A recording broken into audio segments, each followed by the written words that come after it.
Hey, Taurus. Ooh, and there it is. Came out. Oh, isn't that interesting?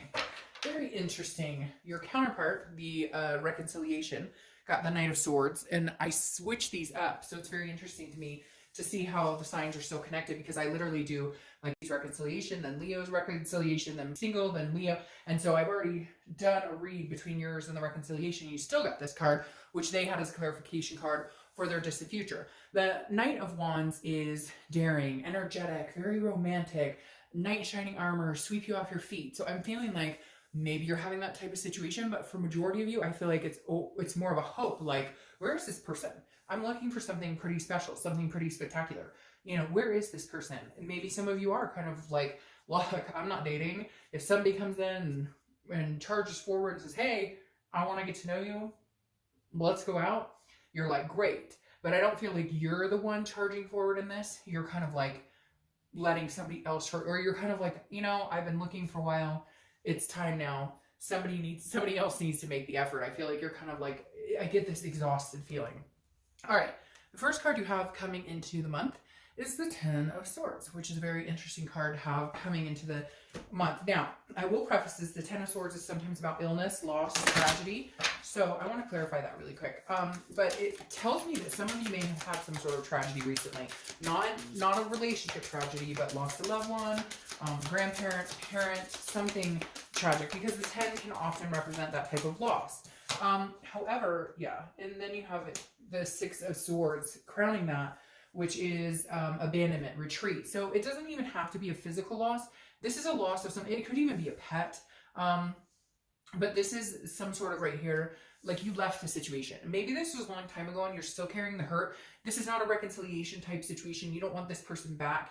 But this is definitely like somebody left a situation, abandoned a situation, retreated, and you're still feeling the loss. Now, I don't feel it's as heavy as this. I mean, for those of you, if you have lost somebody physically, I apologize. I hope, you know, things get better. But the Ten of Swords, for me, for a majority of you, feels like you left a situation a long time ago and you're just not ready to date necessarily because it was like tragic and you're still feeling the loss. Again, not like a, oh, I wish this person was back, but more of like a, okay, I don't even have the energy. I can't deal with the drama. Like, there's no way. Unless they came in like, you know, with a dozen roses on a white horse. Hell no. All right, the next card you have is how you're feeling coming into the month. Now, you have the Seven of Wands. The Seven of Wands has graced its presence in almost every read this month. The Seven of Wands is a defense, it's a strategy, it's manipulation. So there's definitely somebody out there who's single who either keeps going back to the same person, dating them, and they're manipulative as fuck. Like, I see somebody out there who keeps talking to this person, who keeps promising them, oh, we're going to be together and we're going to be exclusive, and they're full of crap. And so you're kind of like, maybe you left that situation. And again, not reconciliation. This is somebody you've been dating, somebody you've been talking to. Could even be a friend that you guys were going in the direction of getting together. But I just feel like you're on the defense this month. You're like, you know, no. Like, if you're on a website, you're like swiping the direction of no, like the entire time, because you're like, not going to happen, not going to happen, not going to happen.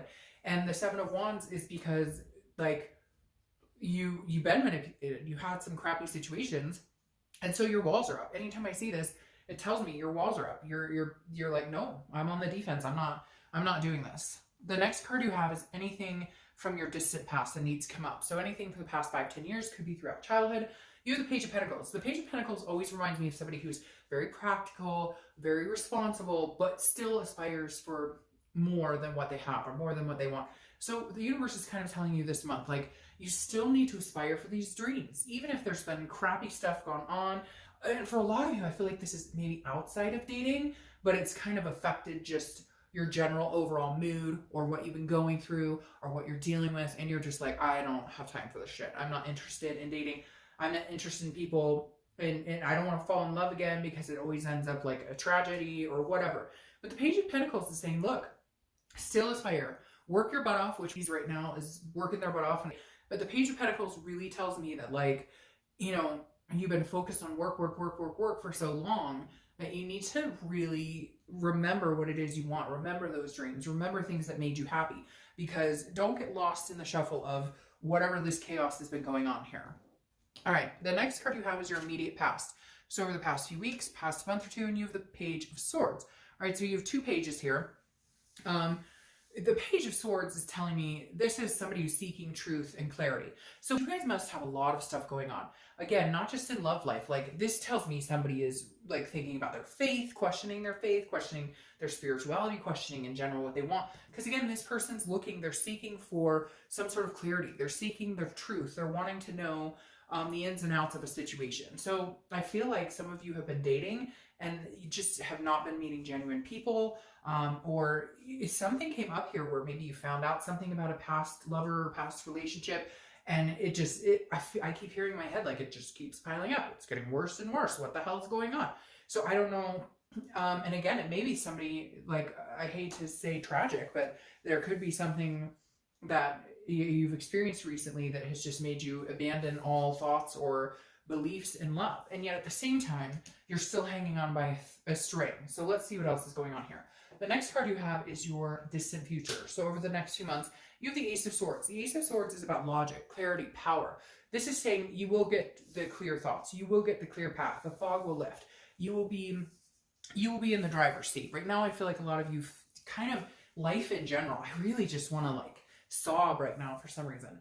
The Ace of Swords makes me feel like somebody is sitting out there going, right now, like it just no matter which way I go, things aren't moving right. Things aren't moving in the direction I want them to go.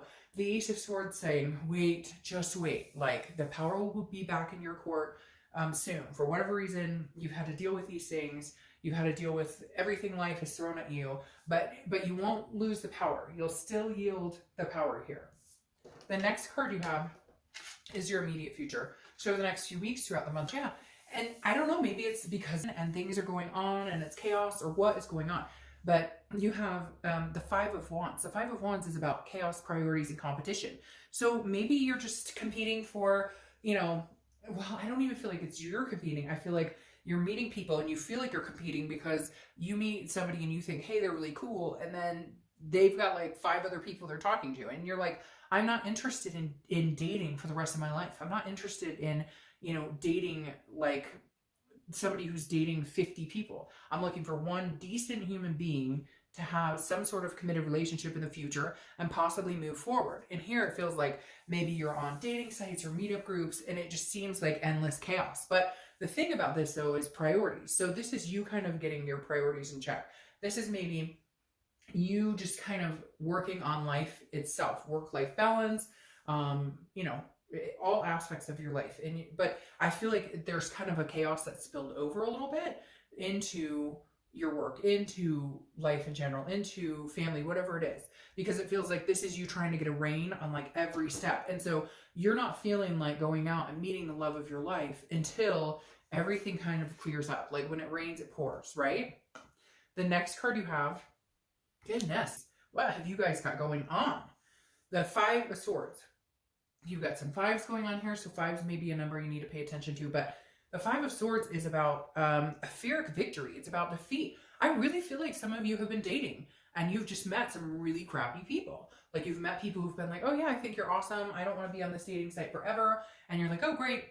And then boom, you're like, really? You're on 10 different dating sites. What are you talking about? You're ready for exclusivity. No, you're not. Or you're like, people are telling you exactly what they think you want to hear.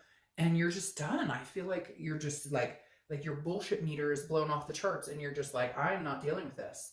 And you know what? You're single. And I hate to say that, but I'm telling you what, I have so many friends right now who are in relationships, marriages, committed, you name it, that are going through some rough times. And I had somebody recently say, to a friend of ours, if you're single, just stay that way. So maybe it may seem like, not really fair right now, but maybe you're avoiding some situation so that you find a better one going forward. Now, you have so many air sign cards here. Air, air, air, air, air.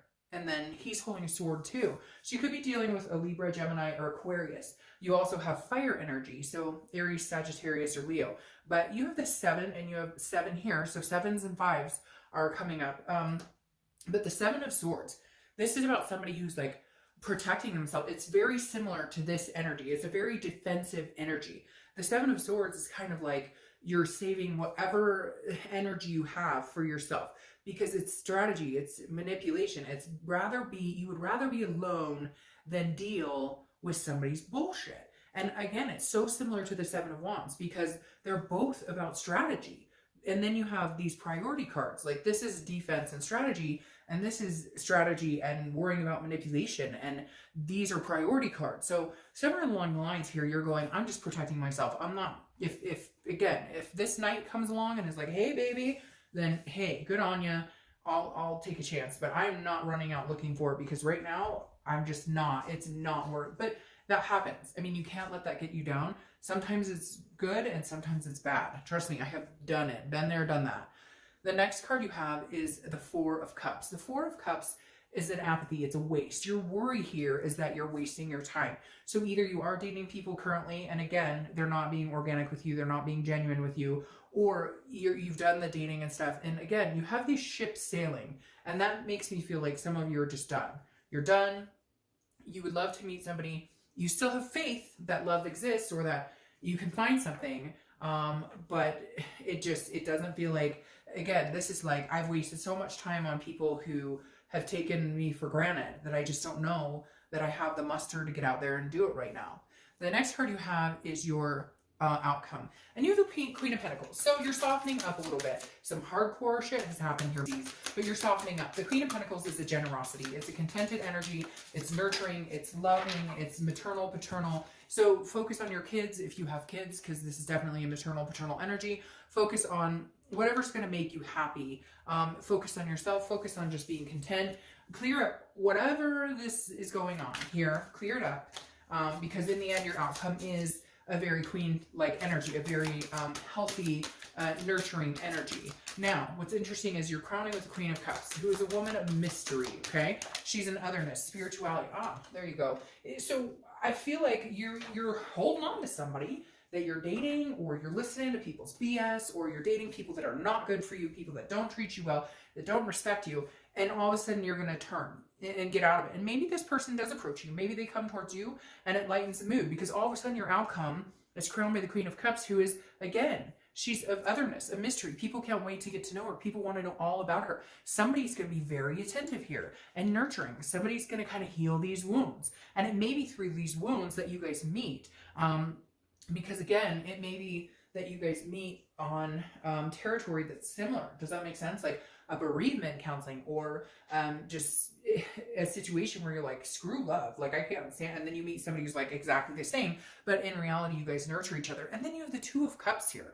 It's like all this shit, and then like the best outcome ever, because your distant outcome is the Two of Cups, which is twin flame. It's karmic connection. It's soulmate. Don't correct me in the description, because everybody calls it something different, and every time I say twin flame or karma, everybody says it differently. All I know is that it's a fantastic card for love. It is by far one of the best, if not the best, cards for love in the deck. It's about a connection, an attraction on such a deeper level. It's almost like you go through this whirlwind of total chaos to end up with the twin. So something chaos turns into something complete. And at first I was getting nervous, like, what's going on? Like, you can't get a break. And then all of a sudden you catch this break. So please keep the faith alive to have an ending like this. Keep your chin up, whatever's going on, you'll get through it. And I'll talk to you soon.